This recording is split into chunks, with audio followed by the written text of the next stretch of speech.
And let's go ahead and get started. So my name is Hannah Landers. I'm the Assistant Director of Career Services and Student Programming here in the Pamplin College of Business. I work with our, of course, Career Services team. So we are going to talk a little bit today about professionalism and workplace communication. So there's a lot of different aspects of this. We're going to talk through what it looks like in your potential future internships and or your first position. So for many of you, you might be heading off to an internship or even your first full-time role after the spring semester ends. So we're going to talk about what it means to be successful in these different spaces. It is vastly different from the college environment and how you communicate with peers and even faculty. The environment can be different in higher ed. So let's jump into this content. So just to share a little bit about where we're going to focus today, we'll talk about what does professionalism look like in the workplace. A lot of this is really coming from conversations with our employers and what they have noticed, what their hiring managers are telling them and their supervisors in the workplace. And so how can you really stand out and make the most out of your internship? We'll talk about email etiquette and how that differs in the workplace, some tips on building relationships, aka networking, and how to get the most out of these internships and roles. Of course, you will be interacting with your leadership, whether that's supervisors or others in the firm. So we'll talk about what that should look like. And then for those of you who are going to be attending meetings, which is probably the vast majority of you, we'll talk about how to present your ideas and really have a seat at the table, even as a young professional. All right, so I want to start off with just a quick little activity. I want you all to think about one word that describes the type of employee and colleague that you would like to be perceived as in the workplace. So we'll take just a minute if you could share kind of what you're thinking. How do you want people to describe you as a coworker in the workplace? Reliable, it's a great one. Productive, considerate, consistent, lots of reliable, absolutely. Someone gives you a task, you want to make sure you are reliable, you'll get it done. Efficient, that's a great one. Any others? Passionate, yes. Helpful, proactive, dependable. These are all really excellent. Responsible. Okay, awesome. So essentially, what I want you to be thinking about throughout this presentation is this word that you just shared with me. Unfortunately, you have 7 seconds to develop your first impression. I say unfortunately because that is a very quick amount of time for someone to develop an opinion about you. So that first impression is going to happen not even just necessarily first impression in person. It could also be the first impression over email. It could be the first impression when they view your LinkedIn or your social media. So we really want to think about how we're presenting ourselves, everything down to the tone that you're using, how you approach a conversation. If you are someone who wants to be viewed as helpful, considerate, reliable, dependable, that should be at the forefront about everything you're doing when you're moving through the workplace. So let's start off with just what does professionalism look like? Again, a lot of these tips, some of them I think hopefully are common sense, but a lot of them are coming from our recruiter. So keep that in mind. Whether you are in an internship or a full-time position, there is going to be a little bit of early on in your career, you need to be even more on top of your game than the other people that you see in your office because of that first impression that people are developing. So you must be on time every day to work, if not early. I think you might see other people in the workplace who operate a little bit differently. You might see people coming in late who are on leadership. That does not apply to you yet. You are really kind of earning your place in those early years, year or two. You really should be showing up on time, ready to work every single day. That does get noticed. Even if no one's saying it, it absolutely does get noticed by your leadership and by your coworkers. That's how you're going to show that you're dependable and reliable. When you're thinking about what good work ethic looks like, can I be efficient? Can I be dependable to get things done? There's 2 kind of aspects to that. Number 1 is, are you completing the tasks that are assigned to you? And that is absolutely important and should be happening. But you also have to think about what are those tasks translating to when it comes to output. So for example, probably weekly, if not bi-weekly, you're going to meet with a supervisor. That person's going to ask you, what have you been working on? And you need to make sure that you have very concrete output. So things that you have actually completed, and here's the result of that project. Here's the result of that work. So when you're completing a task, try to think more big picture. I'm completing this data set so that I can share what I've noticed through that data set. Always be thinking about what you'd like to share about your work when you're working through these tasks that are assigned to you. You also should be proactive. I think that was a word, from Samantha and from a couple others. Being proactive is something you want to be seen as. There's a couple ways to do that. Number one, you should be asking, is there anything I can help with when there are projects being talked about in the office? But even better is to think about what do I know needs to be completed, and can I just get that done for my team? If there is an email that's sent to multiple people, can I be the person that jumps in and says, okay, I think we should do this as a next step, and I'll take the lead here? Can you think about, typically my boss asks me to do this analysis on this report that comes through. Can I just go ahead and do that because I know it needs to be done versus waiting for someone to tell you? That kind of work ethic is going to make a huge difference in how you're perceived by your coworkers and by your supervisor.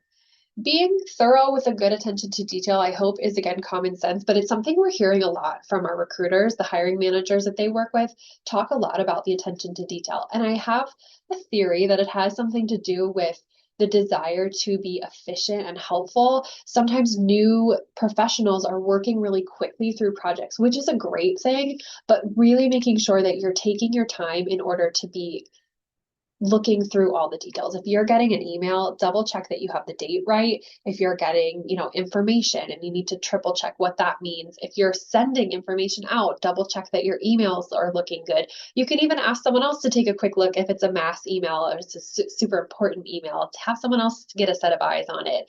When you're working on something for a long time, it's hard to, distinguish, and it can go kind of run together as you're working on something. So that's a really good thing to pay attention to. And then finally, managing your deadlines. This is a big one because early in your career, you'll be assigned a couple of different projects, and it's not always super clear the way college is, where you're assigned something and it's due at Monday at 11:59 p.m. A lot of times you're going to be given different projects and you're not going to be given really concrete deadlines. Really, really early in your career, in the first couple months, it's okay to say, when do you need this by? As you move in your career, the difference between a good worker and an excellent worker is going to be someone who can prioritize on their own, who can understand the bigger picture of the team and understand which things need to be completed more promptly and which things can wait for other projects. That's something that you'll only learn if you ask a lot of questions in the beginning about when is this needed by, what is this going to be used for, do you need this sent to you in this format or this format? Understanding that early and getting a hang of it so that you can really prioritize your own calendar, make sure you're getting things to people. That's so important. The other thing I'll say about managing deadlines is inevitably there will be a deadline that you can't hit, or you have multiple projects given to you. Communication is key. If you can tell your supervisor, I'm working on this, here's where I'm at, here's the status update. I'm going to need, or can I have until Friday to get this to you? If you communicate that before the deadline, normally it's not an issue. If you wait until the deadline or after, or you wait until someone asks you for an update, it's not going to look as dependable and efficient and reliable. So if these are the things you want to be perceived as, this is a really good way to do that. Be proactive, be figuring out what you can do, communicate early the status of your projects. That's key. All right, and I should have said too, if there are questions throughout, please feel free to throw those in the chat. I'm happy to answer any questions that come through. All right, so thinking about email etiquette, obviously emails are a huge part of corporate culture, just like they are here in college. So a couple of things that I want you to keep in mind. Again, this has come straight from our recruiters, and this goes for both in your workplace, but also communicating with recruiters, because this is something they've told us a lot. The subject line being descriptive and easily searchable is super important. I don't know how many of you have tried to search things in the Outlook search function, but it is rather frustrating. So if you can make it very easily searchable, and you can put the date of a meeting that you're referencing, the name of the project that you're referencing, a status update, deadlines, all right there in the subject line, it is so helpful for both recruiters and your coworkers and supervisors. Thinking about recipients, couple things to keep in mind. Blind copy all recipients on mass emails. That's just best practice, nice etiquette to do that.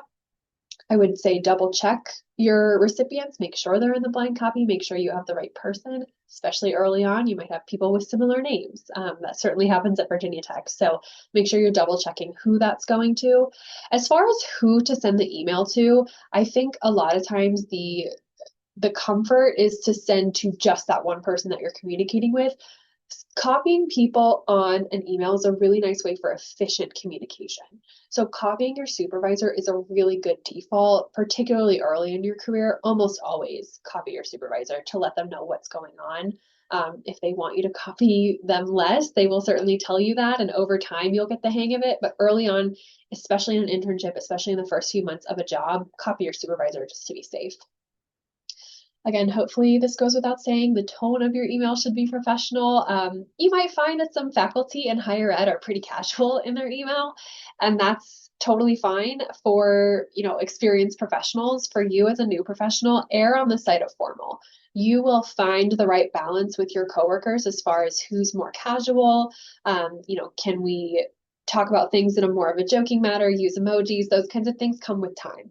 In the beginning and at an internship, assume that you should be pretty formal. On another note, remember that your emails can be forwarded to anyone at any time, and they likely will be, just for sharing of information. So at any point in your email, you should not be referencing anything negative, nothing that you want forwarded on to the CEO of that company, because that could happen. So think about how you're phrasing things. If you need to take things offline on a phone call or a text message, that is best if you're talking about something that's not something that you would want forwarded. Similarly, company IT offices always have access to your Teams and your chats and your emails. So keep that in mind when you're communicating with your coworkers. I would highly recommend not talking about other people that work at the company or talking negatively about company policies. All of that is traceable.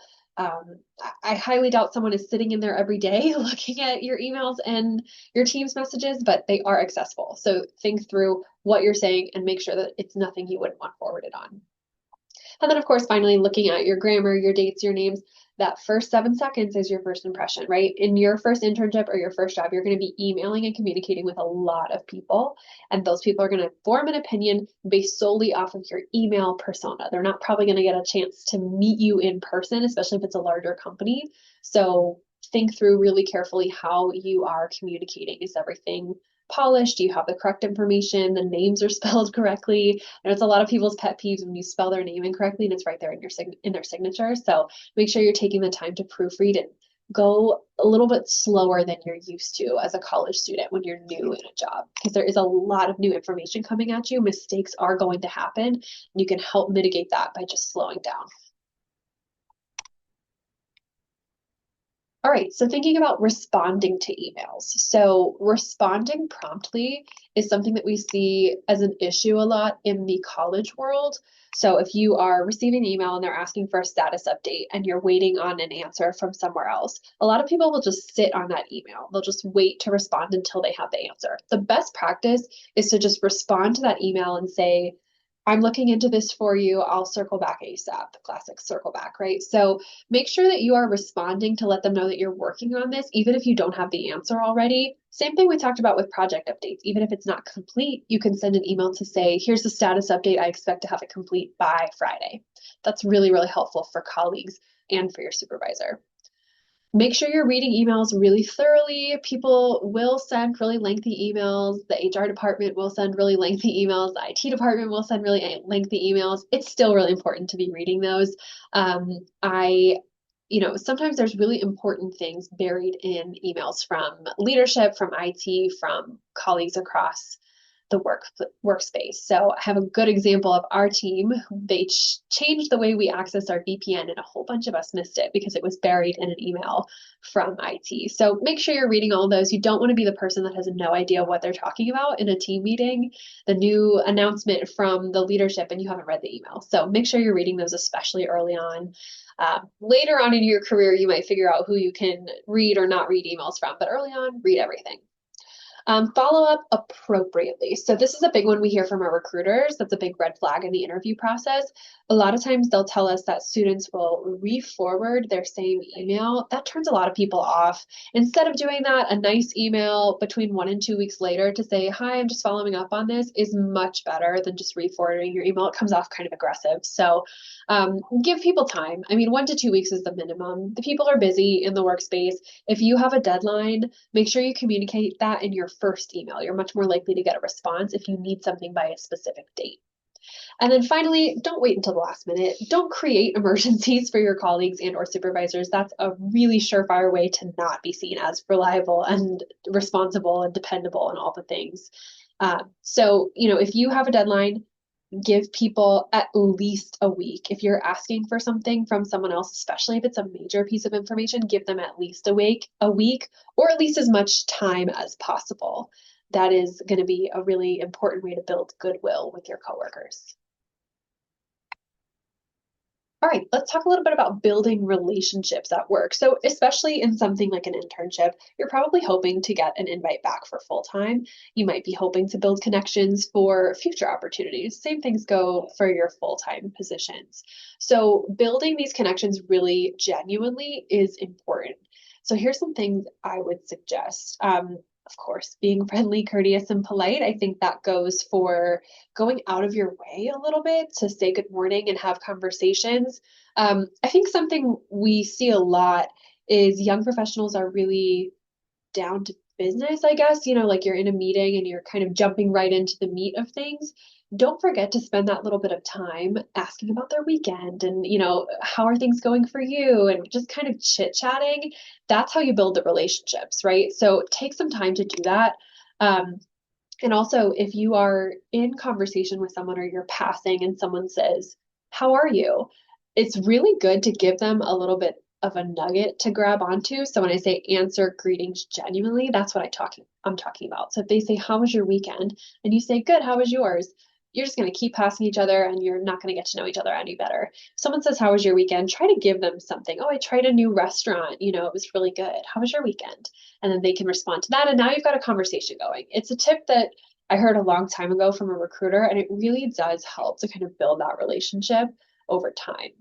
Similarly, when someone answers your questions genuinely, oh, I went to my cousin's wedding, write that down. That feels a little creepy in the moment, but then you can remember to say, how was your cousin's wedding, right? So that goes a long way with, again, building goodwill and showing that you are interested in someone and genuinely want to get to know them. So just little things like that can be a big help when trying to build relationships. Of course, going back to offering to help, you want to be seen as helpful, you want to be seen as reliable. If you see a coworker struggling or they're telling you, oh my gosh, I'm so overwhelmed with this project, I'm just not sure how to do it. Hey, what can I help with on that? Can I help by looking this information up for you? Or would you like to bounce ideas off of me? Be someone that people can talk to and jump in to support. Always put your hand up for additional projects or additional help, especially earlier in your career. Also, we talk with a lot of students when we're prepping for interviews about the nightmare of the group project, right? I know everyone's experienced that at some point or will experience it in college. There's a lot of group project work and internships and early on in your career. Be open to other perspectives. You might have to compromise on some things. Of course, you want to put your best foot forward, but being a good teammate is about listening and compromising and putting everyone's opinions together to find success. I think that's really, really important. I would also be very willing to share the details of a project. So if you and colleagues are working on a project and you're in a meeting and your supervisor asks you for an update, be the person who's willing to say, yeah, let me tell you about what we're planning. Speak for everyone, lift everyone up. You're seen as a leader really early on if you can do that for others. And then respecting boundaries and schedules. If someone has something blocked, really try to honor that. If someone is away on Teams, try to honor that. This goes back to not creating emergencies for people. If you see someone is out the following day, don't ask them for a big project at 4:30 that evening. Those kinds of things. Again, really, you don't want someone doing that to you, so you want to do that for your coworkers. Try to be thinking as early as possible, be proactive as possible, and it'll help everyone respect you and work together in the workplace. All right, interacting with leadership. So there are going to be multiple times in your internship or full-time job where you are going to be interacting with your leadership. Couple things to keep in mind. And again, a lot of this is anecdotal, but it's also what we're hearing from our hiring managers in the workforce. Taking notes is a big one. You guys should be in the practice of doing that as college students, but it is frustrating for a supervisor to have to share instructions more than once. So if someone is giving you instructions, particularly your supervisor, be writing it down furiously, and then you can go back and look and ask questions. But that's going to be really, really important. You would like for them to only have to tell you what to do once. That's the goal. Be adaptable to new processes and responsibilities. You will be thrown curveballs. They will give you instructions, you'll write it down, and then they'll come at you and change the game. That will happen many times, and be open to that. Be willing to be creative. Be the person that when your supervisor says, I was thinking we could change it up and do this instead, you're the person that's like, yeah, that's a great idea. Here's how I think we can implement that, versus the person that's always causing friction because you're like, I don't know if that'll work because we're already doing this. They want someone who's collaborative. You can have, you're going to develop opinions as you move through your career, but early on, you're there to help your supervisor carry out functions, and that's exactly what it should be. So be that person, be their cheerleader, be willing to help them out with any ideas that they have. I always say try before questioning. I think a lot of times there's this facade where supervisors will ask new professionals like, well, what do you think? I'm down to try anything. But they're really looking for you to say, that's a great idea. Let's go with your plan. So I always say at least try what they've suggested once. You can absolutely share your opinions if you have strong opinions or thoughts or real insider information.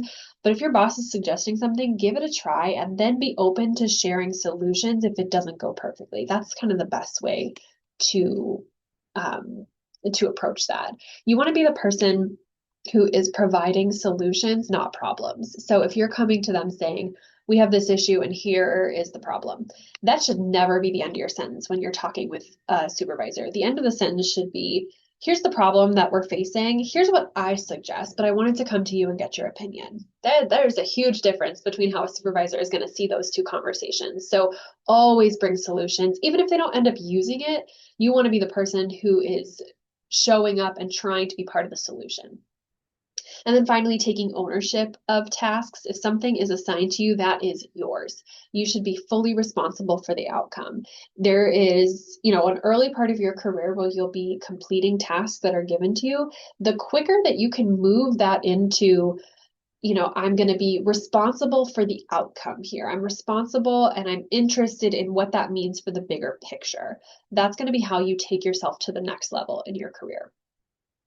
All right, so thinking about communication with your supervisor, you will likely have one-on-one meetings with your supervisor. A lot of times they're weekly when you start, sometimes they're monthly, depending on your supervisor. This is where you're going to get criticism, and you will receive criticism. Even if you're stellar as an employee, you will receive criticism, and that's part of it. I really want you all to take this into your career to remember that a supervisor who is sharing criticism with you and constructive feedback is on your side. If they are just a yes man and telling you everything you do is stellar, they're really not looking out for your long-term development, because there is going to be development needed. I mean, I've never known anyone to go into their career and do everything perfectly from start to finish. So remember that they're on your side. Take all of that criticism really gracefully. Ask questions about what they mean. Try to understand really how that fits into their larger goals for you. And you will be the standout really quickly by doing that. The other thing I see a lot of times with one-on-one meetings is people use that to ask questions, to share the issues that they have, to get their supervisor's feedback, and that's all well and good, and you should be using it for that. But I want you to reserve at least 10 to 15% of your meetings with your supervisor to share what is going well. They may not ask you for that. They may ask you questions about what you're looking to learn, but I want you to always remember to volunteer. Here's what I'm doing really well. Here's a project that I'm working on, and here's what I'm excited about. Here's some good feedback that I received from a client or a colleague. That's really important. It's also totally okay to forward positive feedback onto your supervisor. If a client reaches out to you and is grateful for the work you've done, you can forward that to your supervisor and say, look at this awesome feedback I got today. You have to be responsible for making sure that your supervisor knows the good work that you're doing. So make sure you're taking the time in the one-on-ones and forwarding that feedback and letting them know everything that's going on. And then finally, I think I've said this a few times, practice that problem solving. This is a huge, huge competency that our employers are focused on. Think about how could I potentially find the answer before asking my supervisor? Your supervisor is probably a busy person if they're managing people. And so if you can look into the issue and then bring that to your supervisor to say, here's what I found is the potential solution. Is this correct? So much better. And they will really, really appreciate that time that you've saved them. All right, let's talk about reviews. So again, you will have a review, especially in a first-time full-time position, but likely at the end of an internship as well. So a couple things you want to keep in mind, in addition to taking that criticism gracefully, I want you to be part of the conversation. When you arrive to a review meeting, don't just be there ready to take everything they gave you. Come in with your own goals, your own self-reflection, your own thoughts. Share ideas for what you might want to do in the future. Have specific questions. When you say, do you have any feedback for me? It's less likely that they can really help you in the specific areas. If you know that you want to grow with email communication, just as an example, have you taken a look at my emails lately? Do you think that I'm, meeting the expectations for what those should look like? Specific questions like that will get you better feedback and also will show that you're really a part of the process and kind of paying attention to what you need to work on. So that's a really important way to approach that. And then, of course, if you're given opportunity for professional development, really take advantage of that. Communicate proactively. Yes, of course, your supervisor or your mentor is going to have a say and opinions on what you could look into, but do some research on what you might be interested in. You can kind of shape your own destiny by doing that. All right, and then let's talk about meetings. So meetings are going to be a huge part, most likely, of your internship or your full-time job. I think, new professionals can often get in this situation where you're kind of just another body in the room, and I want you guys to be a part of this conversation. This is how you're going to stand out. So always review the agenda. Bring a copy with you so that you can follow along and have things really prepared for each topic. Even if not explicitly asked, you should be looking through the agenda and thinking, which parts of this agenda relate to my work? Do I need to bring metrics on what's completed? Do I need to bring an update on certain projects? You should be ready for any question that they're going to throw at you. The person that comes into the meeting and can say, oh yes, let me share the update on how many people have signed up for this initiative or whatever the project is, versus the person that says, yeah, I can check on that. Let me find out. That's two very different people, one who's prepared and one who's not. So it is really going to help you stand out if you come to that meeting prepared. Hopefully this goes without saying, but bring a laptop, bring your notepad or pen in case you need to look up extra information or in case you need to write down takeaways, which most likely will be the case. Always bring that. I can't tell you how negatively recruiters look on and supervisors look on folks who just don't come like they're ready to participate in a meeting. Don't be afraid to ask for clarification. In the meeting really is best. If you ask for clarification in the meeting, it's part of the conversation and you leave ready to go versus having to follow up and ask a bunch of things. Obviously use your discretion. If it's something you need to ask one-on-one, that's okay. But doing it with the whole team can also let others know what's going on and everyone's on the same page once that question is answered. And then finally, as I mentioned, writing down those follow-up tasks. I think I've mentioned this a few times. You don't want to be the person that has to be reminded about a task that's assigned to you. Once a task is assigned to you or once something is shared, you write that down and you want your supervisor to be like, oh, Hannah's got it because I already assigned it to her and I saw her write it down. That's the person you want to be. So write those down, really make sure you're following through, create a to-do list, a task list, use the tasks in Microsoft, whatever works best for you. There might have to be some different options. We have people on our team who are, pen and paper list people. I like to use the tasks in Microsoft. We have others who like to use their calendar to block things off. So whatever works for you, but find it quick because there's going to be a lot of deadlines that come at you and a lot of tasks assigned that you'll need to manage. Okay, presenting your ideas with confidence is going to be a big part of how you stand out in your role. There's a couple of things you want to keep in mind. Number one, again, is doing the research and having the facts. an idea that you say, I feel like this will be a good idea, is not as strong as saying, this is the response rate that we currently have. In the past, we've seen the best response rate with this kind of method of communication, and so therefore, this is what I want to try. Obviously, that's a very general example, but if you can come in with metrics of some kind that support your idea, it will be so much easier to sell. Think through what your audience is focused on. You might be in your world, right? Your work is going to be focused on this particular project or this particular client, but your supervisor probably has kind of a bigger picture. Think about what they're focused on and how does this project that you're working on or this idea that you're presenting play into their goals. That's how you're going to sell that idea. And if you can do that along with the metrics, it's going to really, really help with the conversation. You should be absolutely prepared for questions. You should think through what are their objections going to be and address that before they even ask, and then be ready to handle questions. You might have to say, you know, I'm not sure about that. Let me find out and I'll get back to you. That is okay. But as much as you can, being ready to handle pushback and questions, which is not always super comfortable, especially when you're putting yourself out there to present an idea, but it's a really important part of the process. Rarely does a supervisor just say, great, go ahead, to a new professional. They're going to ask questions. They want to understand your thought process and what you're thinking. If you ever come up with an idea and it gets approved, share regular updates. Before the project is even completed, you should be going back and saying, here's the status update. I just completed this. Here's what it's looking like. Keep them in the loop the entire process so they don't have to ask you a lot of questions throughout. All right, guys, that is the end of our presentation today. I'm more than happy to take any questions if anyone wants to throw any in the chat. But otherwise, I have my information here. I would love to connect on LinkedIn. I'd love to chat via email if you all have any questions. But best of luck in everyone's upcoming internships and everyone's upcoming full-time roles. If you're a student who's still looking for a role, we would love to connect with you. This QR code and the link will take you to our website where you can book an appointment with one of our fantastic career advisors.